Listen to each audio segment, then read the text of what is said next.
CUET PG 2025 का form live हो चुका है। कैसे फिल करना है इस वीडियो में आपको एक लाइव फॉर्म फिल करके दिखाया जाने वाला है। तो चलिए वीडियो को शुरू करते हैं। आप यहाँ पे देख सकते हैं कि हम लोग CUET PG के ऑफिशियल वेबसाइट पर आ चुके हैं। नीचे आपको लेटेस्ट न्यूज में अनाउंसमेंट दिख जाएगा, welcome to CUET PG 2025 portal. तो यहाँ पर आपको एक बार क्लिक कर देना होगा। क्लिक करते ही आप CUET PG के पोर्टल पे पहुंच जाएंगे, जहाँ पर आपको अपना रजिस्ट्रेशन करना होता है और फॉर्म फिलअप के लिए लॉग इन करके आगे का काम करना होता है। अभी हम आपको हर एक डिटेल स्टेप बाय स्टेप बताएंगे, लेकिन वीडियो को आगे बढ़ाने के पहले आपसे छोटी सी रिक्वेस्ट है कि चैनल पे नए हैं तो चैनल को सब्सक्राइब कर लें, बेल आइकन प्रेस कर दें, जिससे आपको ऐसे ही अपडेट्स मिलते रहें। अब यहाँ पर हम आपको CUET 2025 के पोर्टल पे लेके चलते हैं। यहाँ पर आने के बाद आपको थोड़ा सा स्क्रॉल डाउन करना है और पहली बार के लिए आपको यहाँ में न्यू रजिस्ट्रेशन करना होगा, जिसके लिए यहाँ पर आपको साइड में देखने को मिल जाएगा न्यू कैंडिडेट रजिस्टर हेयर। तो यहाँ पर आपको एक बार क्लिक करना होगा। जैसे ही आप इस पर क्लिक करते हैं आपके सामने एक नया पेज ओपन हो जाएगा और यहाँ पर आपको इंस्ट्रक्शन दिखाया जाएगा, जिसमें आपको एग्जामिनेशन फीस, उसके बाद सभी स्टेप के लिए अलग अलग इंस्ट्रक्शन आप नीचे पढ़ सकते हैं। फोटोग्राफ एंड सिग्नेचर कैसे आपको अपलोड करना है वो भी आपको नीचे दिख जाएगा। तो हर एक इंस्ट्रक्शन को अच्छे से पढ़ें और सबसे नीचे आने के बाद साइड में चेक बॉक्स पे चेक कर दें और नीचे आपको प्रोसीड कर देना होगा। ऐसा करते ही एक न्यू पेज आपके सामने ओपन होगा, जहां पर आपको आइडेंटिफिकेशन एंड लॉगिन के लिए नीचे दिए गए ऑप्शंस में किसी एक को सेलेक्ट कर लेना होगा। जैसा कि आप आधार नंबर से कर सकते हैं, डिजी लॉकर से लॉगिन कर सकते हैं, बाकी ABC ID है आपके पास तो उससे भी आप कर सकते हैं। इंडियन पासपोर्ट हुआ या फिर पैन कार्ड हुआ तो आप उससे भी कर सकते हैं। मैं यहाँ पे आधार कार्ड को सेलेक्ट करता हूँ।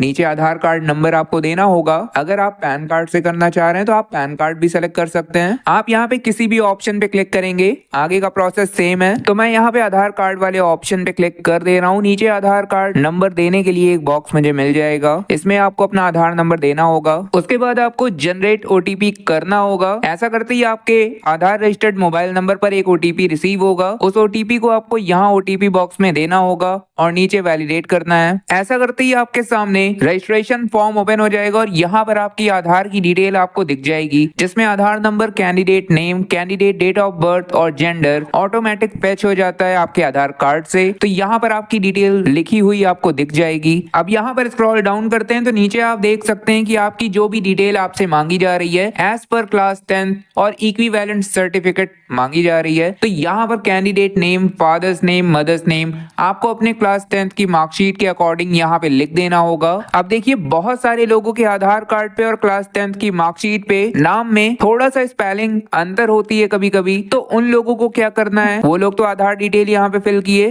तो कैंडिडेट नेम ऑटोमेटिक आधार कार्ड से ले लिया, लेकिन यहाँ पर एज पर क्लास 10th आपकी डिटेल मांगी जा रही है। तो यहाँ पर इसीलिए आप अपने नेम को तुरंत एडिट कीजिए। आप इस पे कर्सर लेके जाएंगे, क्लिक करेंगे तो ये आप क्लिक करके एडिट कर पाएंगे। तो अपने क्लास 10th के अकॉर्डिंग आपका नाम जिस तरीके से क्लास 10th के मार्कशीट या सर्टिफिकेट पे मेंशन है उस तरीके से आपको यहाँ पे सुधार कर लेना होगा, वरना बाद में आपको दिक्कत हो सकती है। तो डिटेल आधार कार्ड से नहीं बल्कि यहाँ पर आपको अपना नेम को क्लास 10th के मार्कशीट या सर्टिफिकेट के अकॉर्डिंग फिल करना होगा। उसके बाद फादर्स मदर्स नेम यहाँ पे देने के बाद डेट ऑफ बर्थ आप देख सकते हैं कि पहले से ही आधार कार्ड से फैच कर लिया है। तो अगर क्लास 10th के मार्कशीट में कुछ अलग है तो आपको क्लास 10th के अकॉर्डिंग फिल करना है। नीचे जेंडर बताना है, नेशनैलिटी सेलेक्ट कर लेना है। उसके बाद नीचे आइडेंटिटी टाइप में आपको किसी एक आइडेंटिटी को सेलेक्ट कर लेना होगा, जिसका आइडेंटिफिकेशन नंबर आपको नीचे देना होगा। यहाँ पर आधार का ऑप्शन नहीं है, तो अगर आप यहाँ पे आधार कार्ड की डिटेल देना चाहते हैं तो यहाँ पर पहले नंबर पर आप जा सकते हैं, जहाँ पर लिखा हुआ है any other valid government identity with photograph. तो यहाँ पर क्लिक करके नीचे आइडेंटिफिकेशन नंबर में आपको अपने आधार कार्ड के नंबर को दे देना होगा।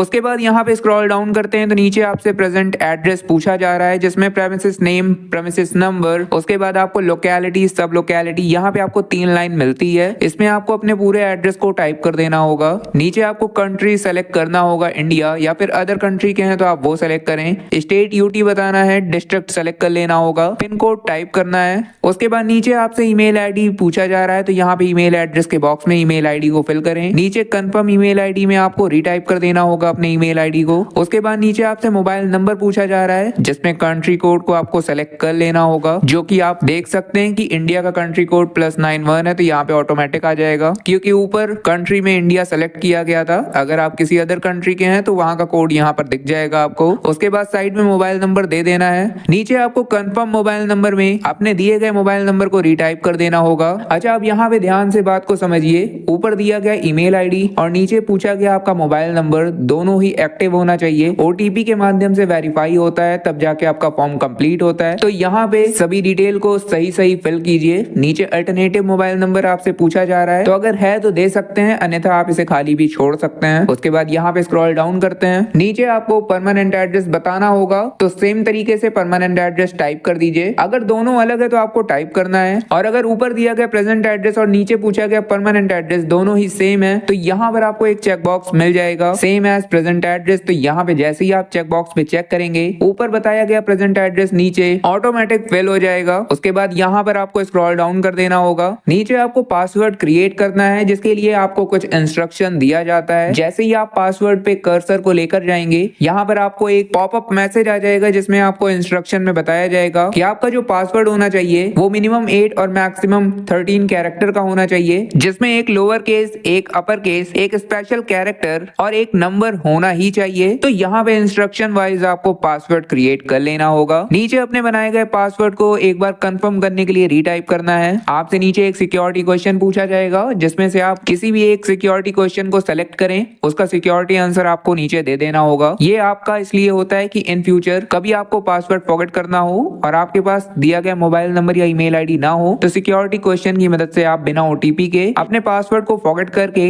डैशबोर्ड में लॉगिन हो पाते हैं। तो फिलहाल के लिए ऊपर सभी डिटेल को फिल करने के बाद यहाँ पे नीचे आपको सिक्योरिटी कोड में कैप्चा फिल करना है और नीचे आपको सबमिट कर देना होगा। ऐसा करते ही रिव्यू का पेज आपके सामने आ जाता है, जिसमें आपके द्वारा दिया गया सभी डिटेल वापस से आपको प्रीव्यू करने के लिए दिखाया जाएगा। तो यहाँ पर आप अच्छे तरीके से अपने दिए गए डिटेल को देखिए, कोई भी गलती नहीं रहनी चाहिए। अगर कोई गलती रहती है तो नीचे आपको एडिट करने के लिए एक ऑप्शन मिल जाएगा, जिस पर क्लिक करके आप सबसे पहले गलती का सुधार कर लें। उसके बाद आपको सेम रिव्यू के पेज पर आने के बाद अगर कोई गलती नहीं रहती है तो नीचे आना है, और यहाँ पर आपके सामने काफी सारे चेकलिस्ट आपको मिल जाएंगे। तो सभी चेकबॉक्स पे चेक करने के बाद नीचे डिक्लेरेशन आई एग्री चेकबॉक्स पे चेक करना है और नीचे सबमिट कर देना है। सबमिट करते ही एक कंफर्म का पॉपअप आएगा, जिसमें आपको यस कर देना होगा। ऐसा करते ही आपके सामने एक नया पेज ओपन होगा, जहां पर आपसे ईमेल ओटीपी पूछा जाएगा। तो यहाँ पर आपको ईमेल पर एक ओटीपी रिसीव होती है, जो कि आपने रजिस्ट्रेशन टाइम में ईमेल आईडी दिया था, तो उस ओटीपी को यहाँ पे फिल करना होगा और नीचे सिक्योरिटी कोड में कैप्चा फिल करने के बाद वेरीफाई कर देना है। इस तरीके से आपका ईमेल आईडी वेरीफाई हो जाएगा और आपका रजिस्ट्रेशन कंप्लीट हो जाएगा। और वेरीफाई करते ही आपके स्क्रीन पर एक पॉपअप मैसेज आ जाएगा, जहां पे लिख जाएगा your registration has been verified, और आपका जो एप्लीकेशन नंबर है वो आपको उसी ईमेल पर रिसीव हो चुका होगा। तो अपने ईमेल आईडी को वापस से ओपन करें और वहां पर आपको एप्लीकेशन नंबर मिल जाता है। अब उस एप्लीकेशन नंबर की मदद से आपको लॉग इन करना होता है। तो यहाँ पर एप्लीकेशन नंबर टाइप करें, जो कि आपके जीमेल पर रिसीव हो चुका है। नीचे आपको पासवर्ड देना है, जो कि आपने खुद से बनाया था। उसके बाद सिक्योरिटी कोड में कैप्चा फिल करने के बाद नीचे लॉग इन कर देना होगा। ऐसा करते ही आपका डैशबोर्ड आपके सामने ओपन हो जाएगा। यहाँ पे रजिस्ट्रेशन कंप्लीटेड है, एप्लीकेशन फॉर्म और फीस पेमेंट इनकम्प्लीट आपको दिख रहा है, और साइड में आप यहाँ पे देख सकते हैं कि मोबाइल वेरीफाई भी आपका इनकम्प्लीट है, यहाँ पे ग्रीन टिक नहीं है। तो यहाँ पर आप चाहे तो एप्लीकेशन फॉर्म पहले फिल कर सकते हैं और चाहे तो मोबाइल वेरीफाई पहले कर सकते हैं। तो यहाँ पे मैं आपको सजेस्ट करूंगा कि पहले आप मोबाइल वेरीफाई कीजिए। तो यहाँ पर एक बार हम लोग क्लिक कर देते हैं। ऐसा करते ही हमारे सामने एक नया पेज ओपन हो जाएगा, जहां पर मोबाइल नंबर आपको शो कर जाएगा। नीचे आपको कैप्चा देने के बाद सेंड ओटीपी के बटन पे क्लिक कर देना है। ऐसा करते ही आपके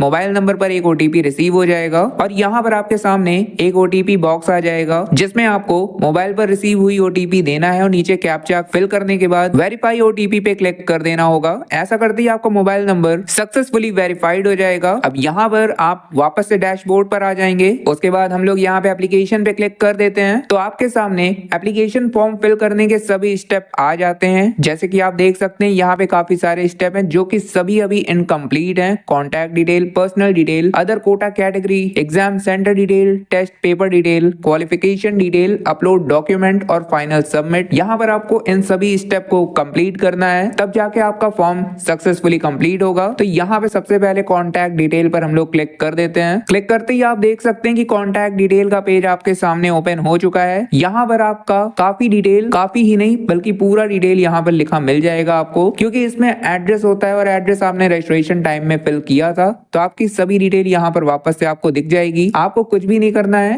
नीचे स्क्रॉल डाउन करना है, कैप्चा फिल करना है, आई एग्री चेकबॉक्स पे चेक करके सेव एंड नेक्स्ट कर देना होगा। ऐसा करते ही आपका डेटा सेव्ड सक्सेसफुली का पॉपअप आ जाएगा। तो यहाँ पे ओके कर देते हैं। ओके करते ही आप देख सकते हैं कि हम लोग स्टेज 2 पर आ चुके हैं, पर्सनल डिटेल। अब यहाँ पर भी आपकी मैक्सिमम डिटेल फिल रहती है। रजिस्ट्रेशन टाइम से ही, तो अपनी सभी डिटेल को एक बार रीचेक कर लें। और यहाँ पर कुछ कुछ डिटेल आपको फिल करना होता है, जैसे कि आप देख सकते हैं कि गार्जियन मोबाइल नंबर यहाँ पे आपसे पूछा जा रहा है, तो अगर आप देना चाहते हैं तो दे सकते हैं, वरना आप इसे खाली भी छोड़ सकते हैं। उसके बाद नीचे यहाँ पर आपको कैटेगरी सेलेक्ट करना होगा, general, EWS, OBC, SC, ST. तो अपने कैटेगरी को यहाँ पे सेलेक्ट करें। कंफर्म कैटेगरी में अपने कैटेगरी को रीसेलेक्ट कर लेना होगा। और यहाँ साइड में आपको कैटेगरी सर्टिफिकेट आईडी यहाँ पर आपसे पूछा जा रहा है, तो अपने कैटेगरी सर्टिफिकेट पे आपको सर्टिफिकेट नंबर मिल जाएगा, वहां से देखें और यहाँ पे टाइप कर दें। उसके बाद नीचे आपसे नेम ऑफ द अथॉरिटी पूछा जा रहा है जिसने आपके सर्टिफिकेट को इशू किया था, तो आपके सर्टिफिकेट पे नीचे ही मेंशन मिल जाता है, वहां से देखकर आपको यहाँ पे अथॉरिटी का नाम टाइप कर देना होगा। साइड में आपसे सर्टिफिकेट का इशू डेट पूछ रहा है, तो यहाँ पर आपको इशू डेट बता देना होगा। अब उसके बाद यहाँ पर स्क्रॉल डाउन करते हैं, नीचे आप देख सकते हैं कि यहाँ पर आइडेंटिटी टाइप वगैरह आपका सब कुछ पहले से ही रजिस्ट्रेशन टाइम से फिल है। नीचे आपसे पीडब्ल्यूडी, पीडब्ल्यूबीडी कैंडिडेट के बारे में पूछ रहा है, तो अगर है तो यस कीजिए। 40% से ज्यादा है तो पहला वाला यस आपको करना होगा। 40% से कम है तो आपको सेकंड नंबर पे यस लिखा हुआ है उसको आपको क्लिक करना होगा।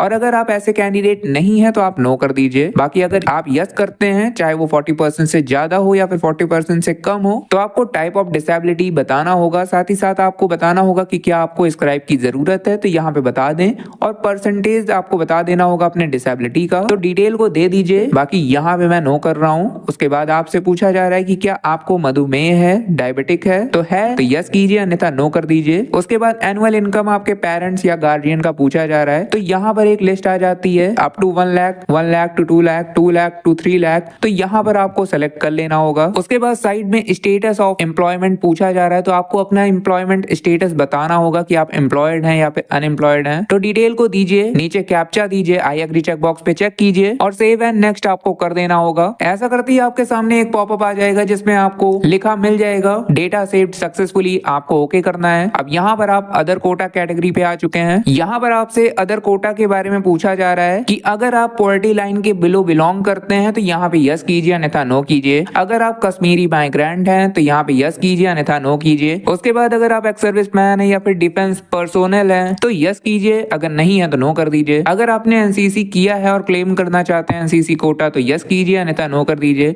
इसी तरीके से स्पोर्ट कोटा के बारे में पूछा जा रहा है, तो अगर आपने किया है और क्लेम करना चाहते हैं तो यस कीजिए, अन्यथा नो कर दीजिए। साइड में आपसे पूछा जा रहा है are you a ward of university employee, तो ऐसा है तो आप यस कीजिए, अन्यथा नो कर दीजिए। इसके बाद नीचे आपको सिक्योरिटी पिन में कैप्चा फिल करना है, आई एग्री चेक बॉक्स पे चेक करना है और नीचे सेव एंड नेक्स्ट कर देना होगा। ऐसा करते ही ये डिटेल भी आपका सेव्ड हो जाएगा और एक पॉपअप आ जाएगा, उसमें आपको ओके करना है। अब आप यहाँ पे देख सकते हैं कि आपके सामने एग्जाम सेंटर डिटेल आ गया है जिसको आपको फिल करना होगा। तो सबसे पहले यहाँ पे अप्लाई फॉर में आपको CUET PG 2025 सेलेक्ट कर लेना होगा। अब यहाँ पे साइड में टेस्ट पेपर पूछा जा रहा है जिसमें आप मैक्सिमम 4 पेपर सेलेक्ट कर सकते हैं, तो यहाँ पे टेस्ट पेपर सेलेक्ट कर लें। और टेस्ट पेपर के बारे में पूरा नोटिफिकेशन एक बार अच्छे से पढ़ लें, क्योंकि टेस्ट पेपर पर ही आपको फीस बताई जाएगी। 2 पेपर आपके फीस रेंज में आ जाएंगे, 2 से ऊपर जाएंगे तो आपका फीस पर पेपर ऐड होता चला जाएगा। तो इसको जाकर एक बार नोटिफिकेशन में आप अच्छे तरीके से देख लीजिए। बाकी अलग से इस पर एक वीडियो है, आप देख सकते हैं। नीचे आपको यहाँ पे एग्जाम सेंटर के लिए स्टेट और एग्जाम सिटी सेलेक्ट करना होगा। आपको 4 ऑप्शन मिलते हैं, तो पहला, दूसरा, तीसरा, चौथा आप यहाँ पे सेलेक्ट कर लें। उसके बाद नीचे फादर या गार्जियन का एजुकेशन और ऑक्यूपेशन आपको बताना होगा, तो यहाँ पर अपने फादर का एजुकेशन सेलेक्ट करें। साइड में आपको फादर्स ऑक्यूपेशन सेलेक्ट करना होगा। सेम तरीके से नीचे आपको मदर्स एजुकेशन और साइड में मदर्स ऑक्यूपेशन बता देना है। नीचे आपको सिक्योरिटी पिन में कैप्चा देना होगा। साइड में आई एग्री चेक बॉक्स पे चेक करके सेव एंड नेक्स्ट कर देना है। ऐसा करते ही आपका डेटा सेव्ड हो जाएगा और आप नेक्स्ट स्टेज जो कि टेस्ट पेपर डिटेल है यहाँ पे पहुंच जाते हैं। अब यहाँ पर आपका टेस्ट पेपर आपको शो हो जाएगा जो कि आपने सेलेक्ट किया होगा। कैप्चा देना है, नीचे आई एग्री चेक बॉक्स पे चेक करना है, उसके बाद स्क्रॉल डाउन करना होगा, वापस से आई एग्री चेक बॉक्स पे चेक करना है और सेव एंड नेक्स्ट कर देना है। ऐसा करते ही ये डेटा भी सेव्ड हो जाएगा और आप क्वालिफिकेशन डिटेल पे पहुंच जाएंगे। यहाँ पर आप देख सकते हैं कि आपके 10th क्वालिफिकेशन की डिटेल मांगी जा रही है। पास स्टेटस यहाँ पे पास्ड है। साइड में आपको पासिंग ईयर सेलेक्ट कर लेना होगा। नीचे कोर्स स्ट्रीम नेम में आपको सेलेक्ट कर लेना होगा 10th और इक्विवेलेंट। उसके बाद साइड में बोर्ड यूनिवर्सिटी नेम आपको बताना है, तो यहाँ पे लिस्ट आ जाएगी खुलेगी जिसमें आपको हर एक बोर्ड, हर एक यूनिवर्सिटी नेम दिख जाएगा। तो 10th आपने किस बोर्ड से पास किया था यहाँ पर आपको सेलेक्ट कर लेना होगा। नीचे आपको इंस्टीट्यूट नेम बता देना है, अपने स्कूल के नेम को आपको यहाँ पे टाइप कर देना है, रोल नंबर देना होगा और नीचे रिजल्ट मोड में आपको बताना है कि आपका रिजल्ट परसेंटेज में था या फिर CGPA में था। तो यहाँ पे सेलेक्ट करें और अपनी डिटेल को यहाँ पे दे देना है, टोटल मार्क, ऑब्टेन मार्क। तो हर एक डिटेल देने के बाद यहाँ पे स्क्रॉल डाउन करते हैं। उसके बाद आपको नीचे सेम तरीके से अपने इंटरमीडिएट क्वालिफिकेशन की डिटेल दे देनी होगी। स्टेटस पास्ड है, पासिंग ईयर आपको बताना है, कोर्स स्ट्रीम सेलेक्ट कर लेना होगा, साइड में बोर्ड नेम सेलेक्ट करना है, इंस्टीट्यूट नेम बताना है, रोल नंबर देना है, रिजल्ट मोड में परसेंटेज या CGPA सेलेक्ट करना होगा और नीचे आपको अपने टोटल मार्क, ऑब्टेन मार्क को बता देना होगा। उसके बाद सेम तरीके से स्क्रॉल डाउन करते हैं तो नीचे ग्रेजुएशन की डिटेल आपसे पूछी जा रही है। अब यहाँ पर आपको स्टेटस में सेलेक्ट करना होगा कि आप पास्ड हैं या फिर अपीयरिंग हैं। तो अपना स्टेटस यहाँ पे सेलेक्ट कर लें ग्रेजुएशन का। पास्ड हैं तो पास सेलेक्ट कीजिए, अपीयरिंग है तो अपीयरिंग सेलेक्ट कीजिए। लेकिन ध्यान रहे अगर आप अपीयरिंग हैं तो आप पास हो जाने चाहिए 2025 में, तो आपको यहाँ पे 2024 और 25 का ही ऑप्शन मिलेगा। तो यहाँ पर अपना पासिंग ईयर सेलेक्ट कर लें। अगर आप पास्ड हैं तो आप अपना पासिंग ईयर बता दीजिए। उसके बाद नीचे कोर्स स्ट्रीम नेम में आपको बता देना होगा कि आप किस स्ट्रीम से ग्रेजुएशन कर रहे हैं। बाकी यूनिवर्सिटी नेम आपको साइड में लिस्ट में सेलेक्ट कर लेना होगा, इंस्टीट्यूट नेम बता देना होगा और रोल नंबर देना है आपको। यहाँ पर नीचे आपसे रिजल्ट मोड पूछा जा रहा है तो परसेंटेज या CGPA आपको सेलेक्ट करना होगा और उस हिसाब से आपको टोटल मार्क, ऑब्टेन मार्क बता देना होगा। उसके बाद नीचे कैप्चा देने के बाद आई एग्री चेक बॉक्स पे चेक करना है और सेव एंड नेक्स्ट कर देना होगा। ऐसा करते ही डेटा सेव्ड हो जाएगा आपका और आपको एक पॉपअप आ जाएगा, डेटा सेव्ड सक्सेसफुली। यहाँ पर ओके करते हैं। यहाँ पर आप देख सकते हैं कि आप डॉक्यूमेंट अपलोड के पेज पे पहुंच चुके हैं, जहां पर आपको 2 डॉक्यूमेंट अपलोड करना होगा, फोटो एंड सिग्नेचर। इंस्ट्रक्शन की बात करें तो बीच में आप स्पेसिफिकेशन में पढ़ सकते हैं, जहां पर फोटो के लिए आपको फॉर्मेट JPG या JPEG बोला गया है। तो दोनों में से किसी एक फॉर्मेट में आपको अपने फाइल को सेव करना है। फाइल का जो साइज होना चाहिए वो मिनिमम 10 KB और मैक्सिमम 200 KB रखा गया है। तो इसके बीच में अगर आपके फाइल की साइज रहेगी तो आसानी से आपका फाइल अपलोड हो जाएगा। बाकी चूज फाइल पे क्लिक करके आपको अपने फाइल मैनेजर पे जहां पर भी आपने अपना फाइल सेव किया है वहां से सेलेक्ट कर लेना है। यहाँ पर आपका फाइल अपलोड हो जाएगा और आपके सामने एक पॉपअप आ जाएगा, फोटो अपलोडेड सक्सेसफुली। साइड में व्यू के नीचे आपका अपलोडेड फोटो आपको दिख जाएगा। सेम तरीके से नीचे आपको सिग्नेचर अपलोड करना है, जिसका इंस्ट्रक्शन आपके सामने यहाँ पे लिखा हुआ है। फाइल फॉर्मेट JPG या JPEG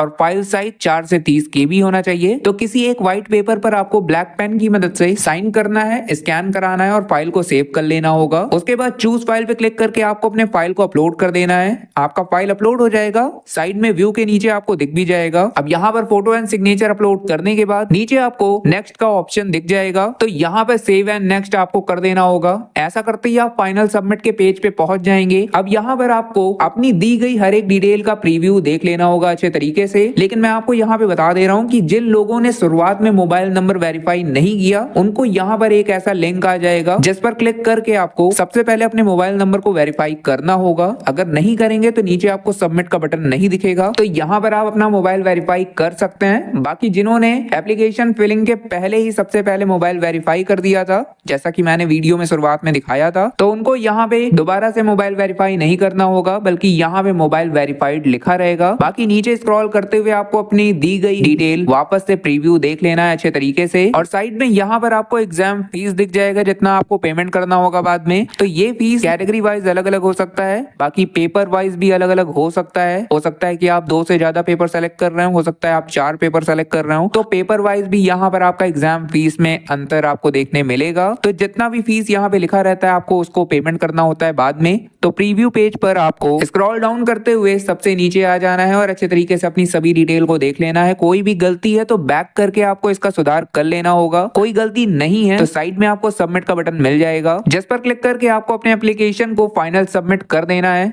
यहाँ पर आपका काम खत्म हो जाता है और आप वापस से डैशबोर्ड पे पहुंच जाएंगे। यहाँ पर आपका रजिस्ट्रेशन कंप्लीटेड और एप्लीकेशन फॉर्म कंप्लीटेड आपको दिख जाएगा। नीचे फीस पेमेंट आपको करना होगा, तो पे के बटन पे क्लिक करके आपको अपना फीस कंप्लीट कर देना है। ये भी आपका स्टेप कंप्लीट हो जाएगा और कंप्लीट होने के बाद आपका एप्लीकेशन आपके सामने आ जाएगा, जिसको आप फ्यूचर यूज के लिए PDF फॉर्म में प्रिंट करके फाइल मैनेजर पे सेव करके रख लीजिएगा। बाकी यहाँ पे CUET PG 2025 के फॉर्म को कैसे फिल करना है आपको अच्छे तरीके से मैंने बता दिया। कोई भी प्रॉब्लम आ रही है या फिर कोई भी क्वेरी है नीचे आप कमेंट कीजिए, आपका रिप्लाई मिल मिल जाएगा। तो आज के इस वीडियो में बस इतना ही। आशा करते हैं कि ये वीडियो आपको पसंद आई होगी और इस वीडियो को देखकर आप अपने फॉर्म को फिल कर पाएंगे। तो अगर इस वीडियो से आपकी जरा भी हेल्प हुई हो तो इस वीडियो को लाइक कर दें और चैनल पे नए हैं तो चैनल को सब्सक्राइब कर दें, जिससे आपको ऐसे ही अपडेट्स हमेशा मिलते रहें। धन्यवाद।